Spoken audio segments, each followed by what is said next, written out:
सरकार में जो सबसे बड़ा बदलाव इस प्रयागराज में हुआ है वो यही कि इसका नाम इलाहाबाद से बदलकर प्रयागराज हो गया है। ये प्रयागराज जिसने देश को सबसे ज्यादा प्रधानमंत्री दिए, ये प्रयागराज जो उत्तर प्रदेश के पूर्वांचल में आता है और ये वो पूर्वांचल है जो अब 2014 के बाद से एक तरीके से योगी और मोदी का गढ़ बना हुआ है। लेकिन अखिलेश यादव यहाँ पर सहयोगियों के जोर पर अपनी जुगत भिड़ाने में लगे हुए हैं। ऐसे में उत्तर प्रदेश की जो चुनावी बिसात है, उस चुनावी बिसात पर मुद्दे कई, लेकिन आज केंद्रीय गृह राज्य मंत्री अजय मिश्रा टेनी के बेटे आशीष मिश्रा की रिहाई के बाद एक बार फिर से किसान आंदोलन का मुद्दा गर्म है। ये किसान आंदोलन का मुद्दा किसे नफा पहुंचाएगा, किसे नुकसान, चर्चा करने के लिए जोरदार तालियों के साथ स्वागत कीजिए। हमारे साथ खास मेहमानों का पैनल मौजूद है। बीजेपी की तरफ से विधायक सुरेंद्र चौधरी, समाजवादी पार्टी के उम्मीदवार रईस चंद्र शुक्ला, कांग्रेस की तरफ से मुकुंद तिवारी और बीएसपी के प्रत्याशी हैं आनंद कुमार, वो भी इस वक्त पर मंच पर हमारे साथ मौजूद। जरा जोरदार तालियां सभी खास मेहमानों के लिए। सबसे पहले सुरेंद्र जी, टेनी के बेटे की रिहाई टेंशन बढ़ाई? कहीं कोई टेंशन की बात नहीं है। ये जो 5 साल की आप बात कर रहे हैं, 5 साल चुनाव आया है, निश्चित तौर पर आप फर्क साफ है। भारतीय जनता पार्टी के आपने जो क्रिया पूरी 2 साल आपका कोरोना में गया, 3 साल भारतीय जनता पार्टी पूर्णता समाज के सेवा में लगे।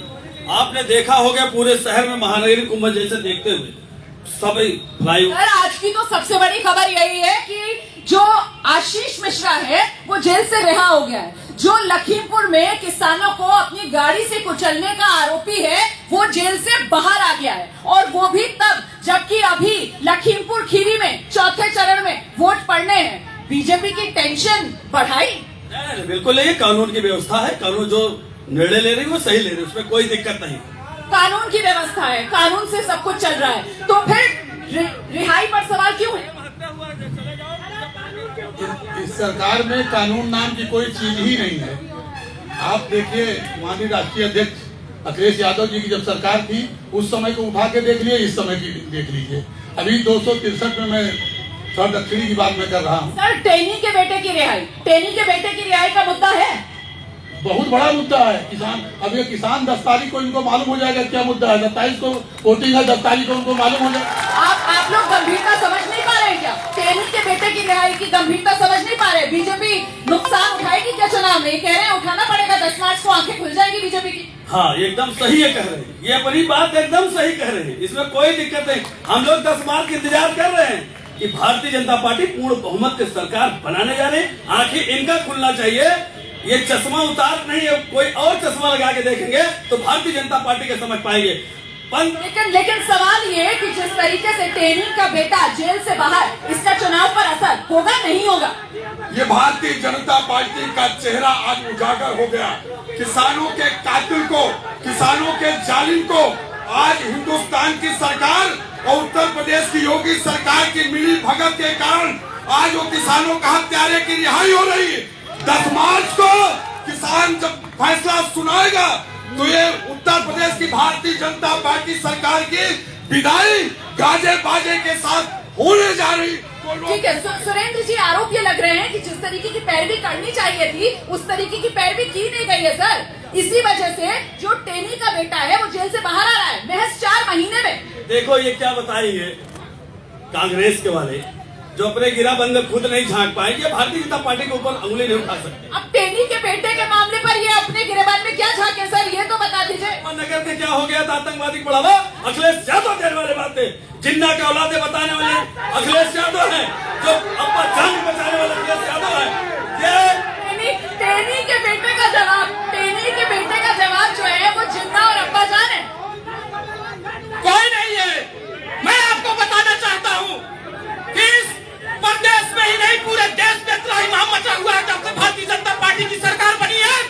आपको मैं बताना चाहता हूँ कि जब से भारतीय जनता पार्टी की सरकार बनी है देश में त्राहिमाम मचा हुआ। अरे टेनी के बेटे की रिहाई पर क्या कहना चाहेंगे आप? सबसे पहले उस पर प्रतिक्रिया दीजिए ना। उनकी रिहाई देश के लिए और किसानों के लिए अभिशाप है। इसलिए अभिशाप है कि किसान बेचारे सालों साल धरने पे बैठे रहे, 700 से ज्यादा किसान मर गए और इनको कुचला गया, सारे लोगों को कुचल दिया गया और रिहाई आज हो गई इनकी।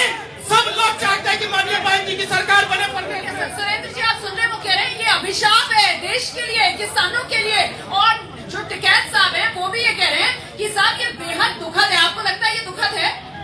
जब देश का कोई ईमानदार प्रधानमंत्री हो, मुख्यमंत्री जब बढ़िया से काम करने लगता है तो चोर चोर मौसेरे भाई होते हैं। किसान सम्मान निधि जा रही है, किसानों को मुफ्त बिजली मिल रही है, किसानों के जो आपका ओला ब्रिज पड़ जाता है उनका पैसा मिल रहा है। किसान पूरी तरीके से संतुष्ट है भारतीय जनता पार्टी से, उनको कहीं कोई दिक्कत नहीं है।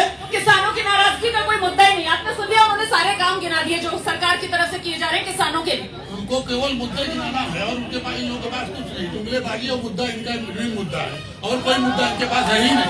तो आपके पास क्या मुद्दा है? वो तो गिना रहे हैं क्या क्या कर रहे हैं वो किसानों के लिए। किसान सम्मान निधि जा रही है किसानों के पास, किसान को और जो सुविधाएं दी जा रही है उसके बारे में वो बता रहे हैं। आपको क्या शिकायत? हमारे राष्ट्रीय अध्यक्ष जी किसानों के लिए सबसे बड़ी सुविधा देने जा रहे हैं, किसानों के लिए देने जा रहे हैं, गरीबों के लिए, महिलाओं के लिए 18,000 रुपया पेंशन देने जा रहे हैं। जो पेंशन इन लोगों ने खत्म किया उसको बहाल करने जा रहे हैं। बीजेपी कह रही है कि किसान तो हमसे खुश हैं।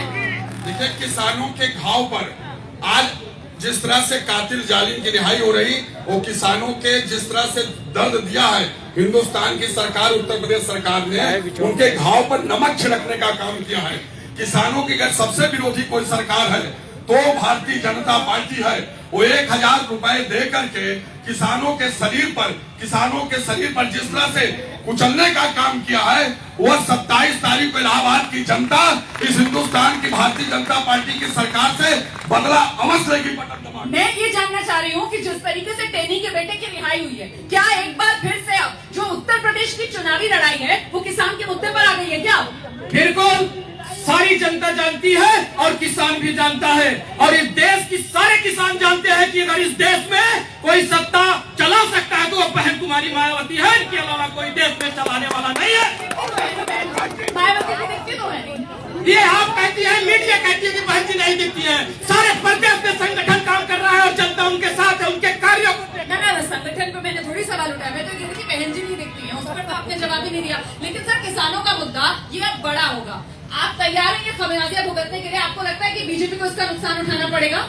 हमारे यहाँ किसान का कोई मुद्दा ही नहीं। किसान बखूबी तबकों से उनका गन्ना का मूल्य जितना था, जितना किसानों को बिजली चाहिए, जितना उनका अधिकार चाहिए, जो सम्मान निधि है, यहाँ तक 15 करोड़ जनसंख्या के जो आम जनमानस अंत्योदय के तहत चलाते हैं, 15 करोड़ जनसंख्या के फ्री राशन मिल रहा 10 किलो पर महीना, जिसमें आपका मिल रहा चना। ठीक है, तो मतलब विपक्ष गुमराह कर रहा है लोगों को, किसानों को भी विपक्ष गुमराह कर रहा है। वो कह रहे हैं कोई मुद्दा ही नहीं है किसानों का। किसानों का बहुत बड़ा मुद्दा है और इनके बेरोजगारी का बहुत बड़ा मुद्दा है। इन्होंने केवल इन लोगों के पास जुमलेबाजी करा, कोई मुद्दे इनको कुछ नहीं है। इन लोगों ने एक प्रगति किया है, वो अपनी प्रगति। चलिए, नेताओं के बीच की ये आर-पार जारी है। मैं आ रही हूँ प्रयागराज की जनता के बीच। सवालों के साथ तैयार है ना? किससे सवाल है? बैठिए अपनी जगह। सवाल बीजेपी से मैं यही कहना चाहता हूँ, कब तक जाति और धर्म की बात होती रहेगी? शिक्षा की बात करो, रोजगार की बात करो, कब तक हिंदू मुसलमान होता रहेगा? आप दिल्ली को रिहाई हत्यारा नहीं आने हुआ, इसकी जवाबदेही बनेगी और आपको जवाब देना पड़ेगा। जवाब दीजिए चौधरी साहब। अभी आप भी यहाँ पर जवाब में निकाल कर लेकर आए थे जिन्ना को, आप अब्बा जान का जिक्र कर रहे थे। वो कह रहे हैं कब तक धर्म और जाति के नाम पर बांटेंगे? इनको लग रहा धर्म जात। मैं इनको बताना चाहता हूँ, बगल में मत जाओ, पश्चिम में देखो किसकी हत्या करके जिंदा जला दिया गया था। कौन हत्या किया था? मदरसा कांड कौन किया था?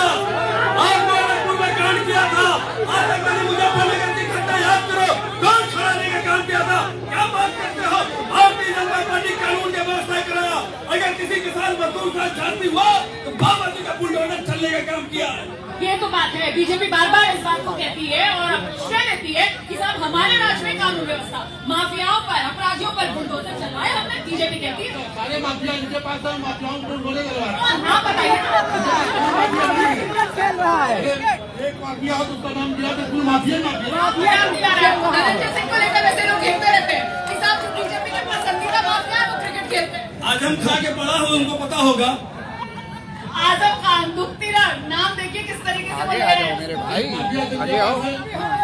गुप्ता नदी माफिया तो है और क्या है?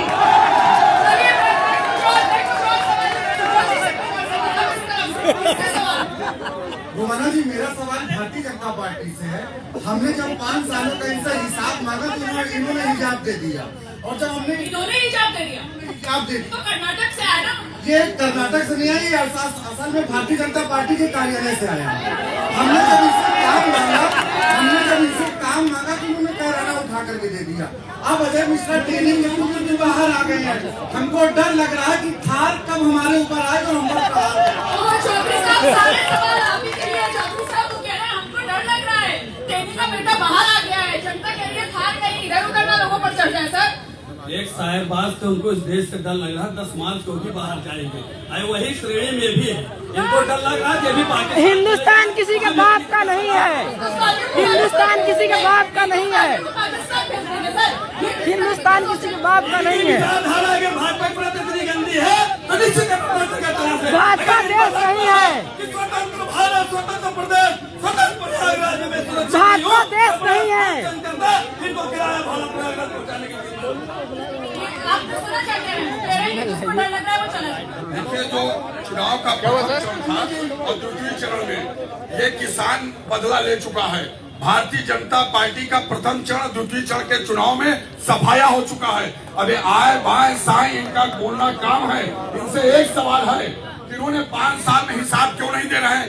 वो नौजवान जब पूछ रहा है तो आप सही जवाब दीजिए। वो कह रहे हैं आपसे हिसाब मांगा जाता है तो आप हिजाब की बात करने लगते हैं, आपसे काम मांगा जाता है तो किराना की बात करने लगते हैं, और वो सवाल पूछ रहे हैं तो आप पाकिस्तान भेज रहे हैं। 5 साल के हिसाब दे रहा हूँ, आप 5 साल के हिसाब दीजिए।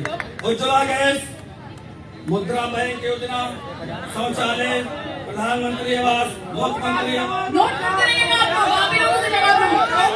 5 इंटरनेशनल एयरपोर्ट, 30 मेडिकल कॉलेज, कई यूनिवर्सिटी, 4.5 लाख नौकरी, अग्नि सेवा चयन बोर्ड, लोक सेवा आयोग, धार्मिक शिक्षा चयन बोर्ड। मैं उधर लाइए माइक। बोलते बोलते उनकी सांस उखड़ने लगी, लेकिन काम गिरा रहे हैं, इनका काम उनका नहीं चल रहा है, इतने काम है वो गिरा रहे हैं।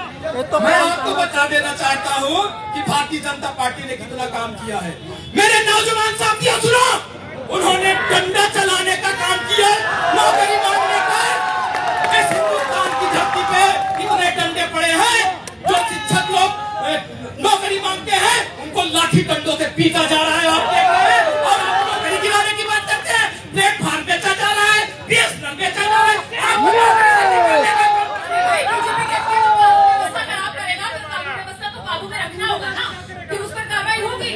कानून व्यवस्था है कहाँ यहाँ पे? पूरा प्रदेश, पूरा भारत का कानून व्यवस्था कहाँ है? कानून व्यवस्था महिलाएं बैठी हुई हैं यहाँ पर, और योगी सरकार की तरफ से कहा जाता है महिलाएं सुरक्षित है। महिला सुरक्षा पर आप क्या कहेंगे? यहाँ पे बहुत शोर हो रहा है, लेकिन एक पढ़े लिखों की बात आप करेंगे और महिलाओं से जब बात करेंगे तो महिलाएं सुरक्षित है 100% होगी सरकार में। मुझे याद है मैं अपनी बड़ी बेटियों के साथ निकलती थी, यहाँ पे जो बदतमीजियाँ होती थी, आज कम से कम रात में 9 बजे भी 10 बजे हम लोग निकलते हैं, तो हम लोग को बिल्कुल चिंता नहीं है। इस मामले में हम लोग बिल्कुल रिलैक्स है कि योगी सरकार ने इसे बहुत अच्छा। मैं माइक इधर लाइए। आपने सुन लिया ना, वो सरकार को सुरक्षित है, सुरक्षित नहीं है, बिल्कुल सुरक्षित नहीं है। सवाल उठा रही है। 2017 से पहले 2012 से 17 तक डर लगता था आपको बच्चों के साथ बाहर निकलना। 2012 में सरकार थी, कभी कोई काम नहीं हुआ। यहाँ 130 आदमी मरे, 130 आदमी मैं माइक इधर लाइए। बोल रहे हैं सपा के गवर्नमेंट के इनके पेट्रोल पंप पे चैन छीन लेती थी, और मैं आपको बता दूं पूरे थाने में कहीं पता चलिए कहीं बहन बेटी के एक भी चैन कहीं छीना हो। ये बात तो बिल्कुल सही है। चाहे चेन स्नैचिंग की बात हो, बाइक चोरी के मामले हो, अब वो मिलते नहीं है कहीं पर भी कानून। वो चोरी नहीं हो रही, बड़ी बड़ी चोरी हो रही है। मैं माइक इधर लाइए।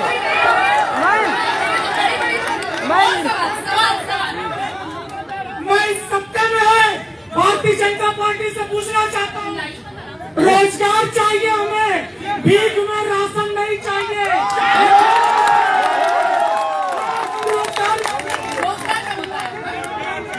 मेरा बीजेपी के कैंडिडेट से ये सवाल है, हमारे दोस्त के तोड़ने की बात कब चलेगी? छात्रों के लिए कब बात चलेगी? कि उत्तर प्रदेश के चुनाव में चीना कहाँ से आ गया?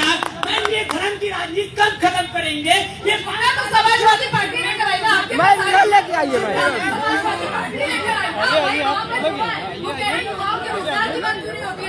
अखिलेश यादव जो 2022 के चुनाव में सबसे पहले जनता को लेकर आए सर, आप क्या बिल्कुल बिल्कुल वही लेकर आए।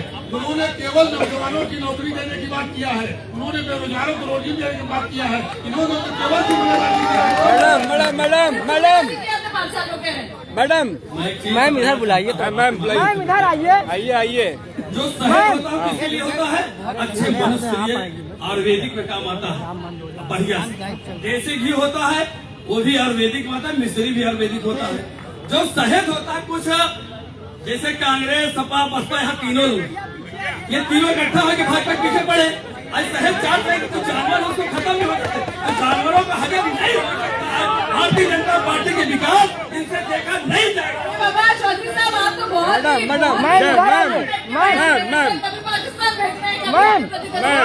जानवरों से कर रहे हैं सर, थोड़ा संयम के साथ। इनकी भाषा बता रही है, इनकी विदाई इस बार गाजे बाजे के साथ होने जा रही है। उत्तर प्रदेश को सिर्फ विनाश के रास्ते पर ले गए। आपको इनकी बातों में कॉन्फिडेंस नहीं झलक रहा है? आप ये जान लीजिए कि जब 10 मार्च को विनाश अब पहले था, अब नहीं है। हाथ धर के बैठ जाएंगे। नौजवान रोजगार मांग रहा है, मिल रहा है, किसान अपना जो है मिल रहा है, हम बोलेंगे मिल रहा है, सबको मिल रहा है। Ma'am just a minute ma'am आइए मैम, हम भी लोग बोलना चाहते हैं। कोरोना काल में सबकी मदद की जा रही है, किसानों के खाते में सम्मान Just a minute, ma'am. और साथ ही जो रोजगार मिले पिछले 5 साल में उसका आंकड़ा भी वो दे रहे हैं। मैं आपको यही बता देना चाहता हूँ, जो वो कहते हैं कि मेरे पीछे पड़े हैं, मैं सभी भारतीय जनता पार्टी और समाजवादी पार्टी और कांग्रेस पार्टी के लोगों से भी बता देना चाहता हूँ कि आज पूरे देश में 5 किलो राशन जन जन तक पहुँचा करके उनका पेट भरने वाला नहीं है। मान्या बहन जी कहती है कि आप अपने पैर पे खड़े होइए, आपको हम नौकरी देते हैं, आप देने का काम करो, लेने का काम नहीं। अरे मूर्ति वाले क्या देंगे मैम? मुफ्त राशन बांट कर लोगों का जो सारा वो गिरा दिया। भारतीय जनता पार्टी का यही मेन उद्देश्य है, आत्मनिर्भर भारत। स्वयं रोजगार पैदा करो, स्वयं रोजगार करके बिजनेस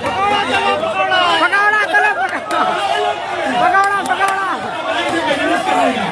जो नौकरी पढ़े जो IAS से तैयारी कर रहे हैं, जो लोग कॉल की भर्ती है, सेवा चयन माध्यमिक सेवा चयन में पुलिस भर्ती, ये भारतीय जनता पार्टी में हुए एक भी कोई घोटाला नहीं बता सकता। लेकिन भर्तियों की बात आप करें, भर्तियों की बात आप करें, भर्तियां मैम इधर लाइए ma'am ma'am ma'am ma'am ma'am ma'am ma'am सवालों का सिलसिला लगातार जारी रखेंगे। मैम